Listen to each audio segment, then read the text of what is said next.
Hello, Scruffy fam!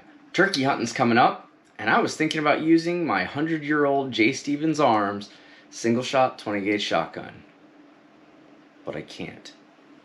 Let's talk why.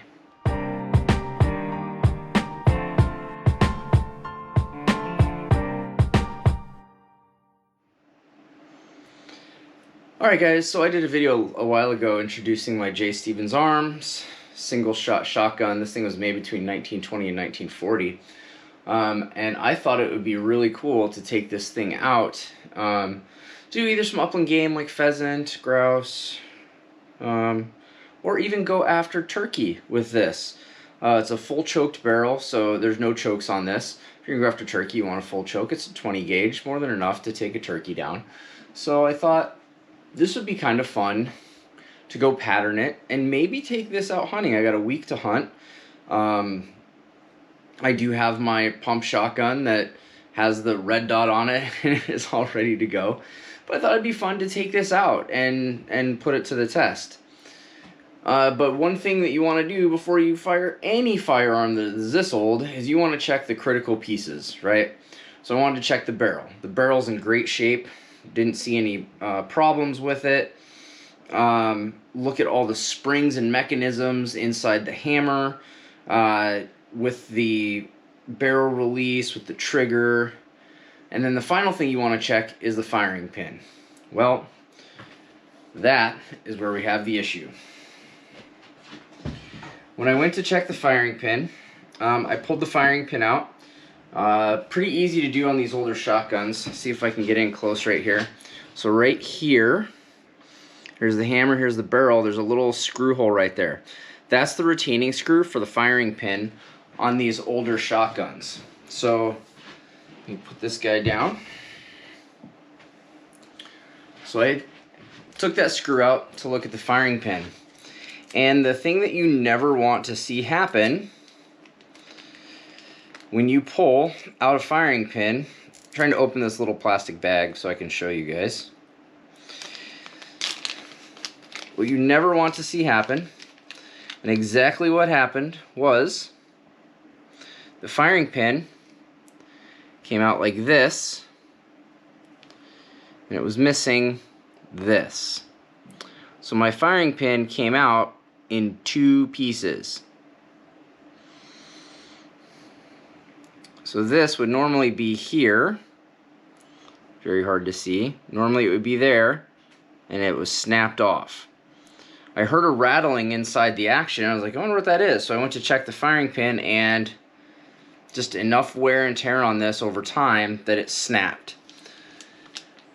Not the thing that you want to see.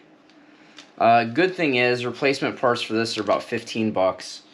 So I ordered a new firing pin. That should get in here in the next week or two. But what that's going to do is it's really going to put a constriction on if I'm even going to take this out hunting or not. What I will probably do is once I get that firing pin, I'm going to have to do a live fire test with it. So I'll take both shotguns to the range. I'll pattern my turkey shotgun. I'll take this one, or I'll pattern it. And I'm going to take my other shotgun out hunting with me. And if it gets going, if I don't get anything and I'm going up on my last day, I haven't got anything, I will take this out more for the novelty of it. But guys, just an update here with this thing, why I haven't shown this yet, why it hasn't shot. I know I said I was going to take this to range and pattern. We're into April now. The weather's starting to get better. I'll have opportunities to go to the range and shoot more often. And an update on the 338 Win Mag. I found out both rings that were on the scope were cracked. So every time I fired, the scope was moving. So every single time I shot the 338 Win Mag, the scope was moving. So I ordered some new rings. When I get those new rings, we'll go back to the range, we'll shoot that again. So got a lot of range time coming up. I still have to shoot that Ruger American Ranch, haven't shot that yet. Still no 22 NRL matches that I can get to.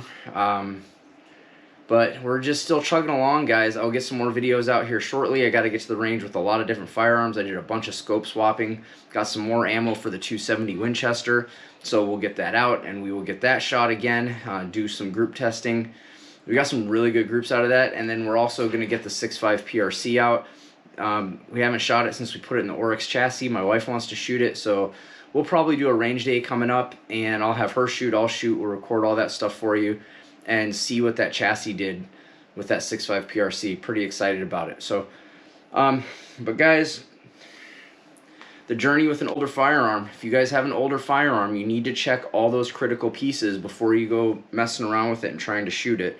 All the pins, all the springs, all that stuff is still looking good.